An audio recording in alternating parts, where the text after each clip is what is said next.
Тым часам у рэжыму Лукашэнкі з'явіліся свае тыктокі ды тэлеграм войскі з чыноўнікаў.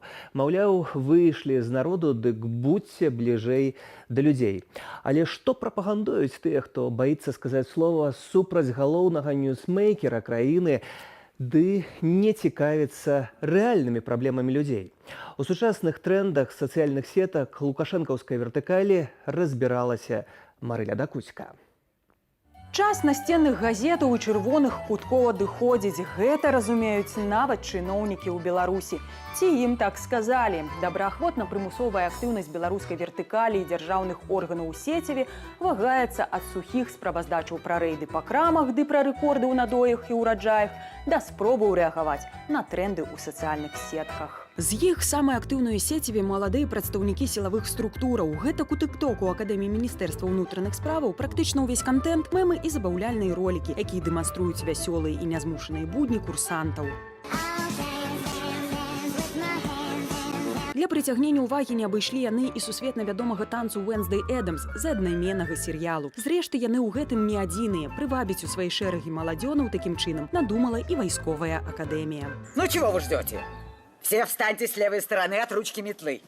И побыстрее. Вытяните правую руку над метлой и скажите «вверх». Вверх.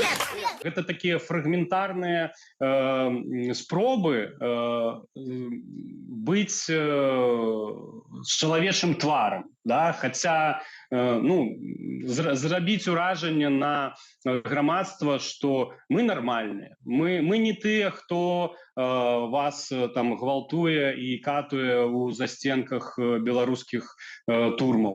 А вось дзяржаўныя установы кшталту міністэрстваў ды выканкамаў акумулююць свой контент у рэчышчы выканання загадаў Лукашэнкі, як, напрыклад, правяранне коштаў у крамах, што ў тым ліку кінулася рабіць і старшыня Савету Рэспублікі Наталя Качанова, а разам з ёй і іншыя прадстаўнікі чынавенства. Продавец получает 850. Ці бясконцае расследаванне генацыду беларускага народу, пра хаду якога неаднойчы паведамляла Генеральная прокуратура. Аднак у большасці сваёй інфармацыя, якая публікуецца ў афіцыйных сацыяльных сетках дзяржустановаў, гэта справаздача аб профільнай дзейнасці ці выкананні планаў. Гэта вельмі класічная мадэль паводзінаў рэжыму. Яны ездзяць і правяраюць, ці вось гэтыя неруплівыя гаспадары, якім праз памылку даверылі такую адказную пасаду кіраўніка дзяржаўнага прадпрыемства там па вытворцы чысцей не ведаю малака ці чагосьці яшчэ, выконваюць загады вярхоўнага лідера. З новаю сілаю рушыла беларуская вертыкаль на штурм сацыяльных сетак пасля павучання Лукашэнкі аб неабходнасці ўдасканаліць формы працы з насельніцтвам. Не все любят, умеют быть на виду, общаться с прессой, выходить на трибуны. Используйте тогда новые технологии, социальные сети и так далее. Гэтак старшыня гомельскага гарвыканкаму Уладзімір Прывалаў пачаў весці ўласны тэлеграм-канал, як зазначана ў апісанні, дзеля развіцця гораду разам з гамельчукамі. Зрэшты, напаўненне яго досыць стандартнае: абмеркаванне побытавых пытанняў з дэпутатамі, віншаванні са святамі. Ёсць і пытанні, у якім гараджане могуць падзяліцца меркаваннем, чым найперш варта заняцца ўладам. Для того, каб быць паспяховым палітыкам альбо тым самым чыноўнікам, такім бачным, заўважным, то ты мусіш прысутнічаць у сацыяльных сетках і гаварыць менавіта пра праблемы. Як гаварыць, якім чынам іх інтэрпрэтаваць, гэта ўжо іншая справа. Але зноў жа ты мусіш увесь час трымаць сувязь з грамадскай рэчаіснасцю. Інакш проста ты сыходзіш, ты становішся маргіналам. Менавіта гэтак працуе дэмакратычная сістэма, аднак цяжка чакаць вальнадумства ад беларускіх чыноўнікаў. Вельмі малаверагодна, што доступ да пасад кіраўнікоў дзяржорганаў ці іх намеснікаў да нейкіх публічных пасад атрымаюць асобы, у якіх з боку кадравых службаў рэжыма могуць узнікнуць хоць нейкія сумневы. Акурат для дэманстрацыі наяўнасці грамадзянскай пазіцыі сацыяльнымі сеткамі карыстаюцца праўладныя актывісты. Гэтак відэо з акцыяў пад амбасадамі заходніх краінаў можна пабачыць у тэлеграм-канале «Магілёвскія львы». Пікетаванні праводзяць, як сказана ў апісанні каналу, неабыякавыя гараджане, збольшага са схаванымі тварамі. Все вместе! Мирно живи и заборы не нужны!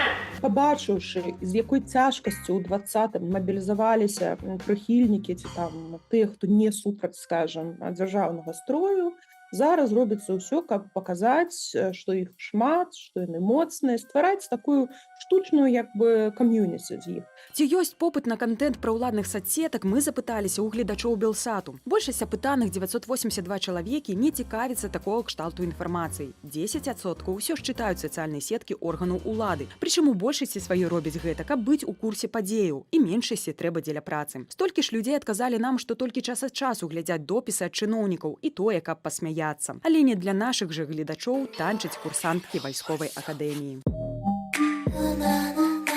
Гэта спроба дагрукацца, я не ведаю, да прафесійнай супольнасці тых жа журналістаў, якія вымушаны будуць чытаць контент, але гэтыя людзі з крытычным мысленнем, мне здаецца, там нічога не атрымаецца. Спроба зачапіць моладзь, мне падаецца, што тут дастаткова БРСМ і іх соцсетак, то бок больш чым прыйшло туды і зацікавіўся этой інфармацыі, зноў жа такі не атрымаецца. Пакуль жа галоўным інструментам прапаганды дагэтуль застаецца тэлебачанне. Пра гэта сведчыць і апытанне Нацыянальнай акадэміі навук. Больш за палову рэспандэнтаў прызнаюцца, што атрымоўваюць інфармацыю акурат з тэлевізара. Амаль 45% назвалі інтэрнэт-рэсурсы, каля 25% друкаваную прэсу і 20% сацыяльныя сеткі, каля 13% месенджеры.